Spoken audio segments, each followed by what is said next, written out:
بسم اللہ الرحمن الرحیم۔ السلام علیکم معزز ناظرین انفامور۔ ایک عابد نے خدا کی زیارت کے لیے 40 دن کا چلہ کھینچا۔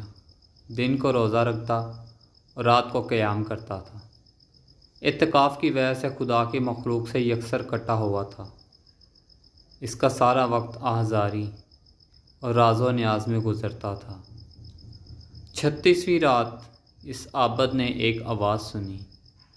شام 6 بجے، تانبے کی بازار میں فلاں تانبے ساز کی دکان پر جاؤ اور خدا کی زیارت کرو۔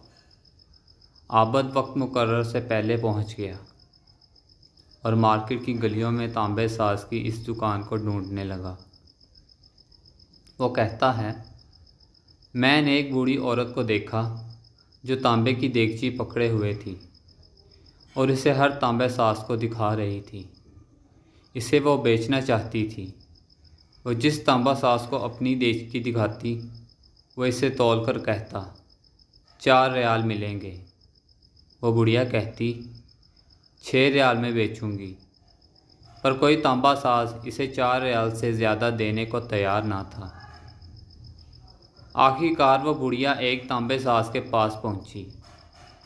تانبا ساز اپنے کام میں مصروف تھا۔ بوڑھی عورت نے کہا، میں یہ برتن بیچنے کے لیے لائی ہوں اور میں اسے 6 ریال میں بیچوں گی، کیا آپ 6 ریال دیں گے؟ تانبا ساز نے پوچھا، 6 ریال میں کیوں؟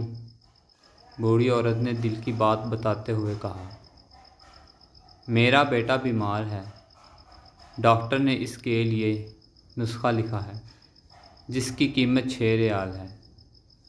تانبا ساز نے دیچکی لے کر کہا، ماں یہ دیچکی بہت عمدہ اور نہایت قیمتی ہے، اگر آپ بیچنا ہی چاہتی ہو تو میں اسے 25 ریال میں خریدوں گا۔ بوڑھی عورت نے کہا، کیا تم میرا مذاق اڑا رہے ہو؟ تانبے والے نے کہا، ہرگز نہیں، میں واقعی 25 ریال دوں گا۔ یہ کہہ کر اس نے برتن لیا اور بوڑھی عورت کے ہاتھ میں 25 ریال رکھ دیے۔ بوڑھی عورت بہت حیران ہوئی، دعا دیتی ہوئی جلدی اپنے گھر کی طرف چل پڑی۔ عابد کہتا ہے، میں یہ سارا ماجرا دیکھ رہا تھا۔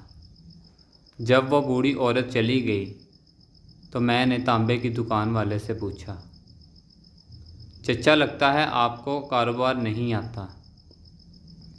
بازار میں کم و بیش سبھی تانبے والے اس دیچکی کو تولتے تھے اور 4 ریال سے زیادہ کسی نے اس کی قیمت نہیں لگائی، اور آپ نے 25 ریال میں اسے خریدا۔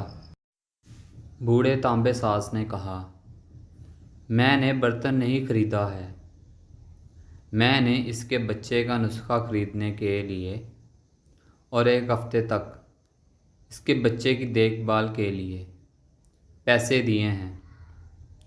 میں نے اسے اس لیے یہ قیمت دی کہ گھر کا باقی سامان بیچنے کی نوبت نہ آئے۔ عابد کہتا ہے، میں سوچ میں پڑ گیا، اتنے میں غیبی آواز آئی، چلہ کشی سے کوئی میری زیارت کا شرف حاصل نہیں کر سکتا، گرتے ہوئوں کو تھامو، غریب کا ہاتھ پکڑو، ہم خود تمہاری زیارت کو آئیں گے۔ Thanks for watching.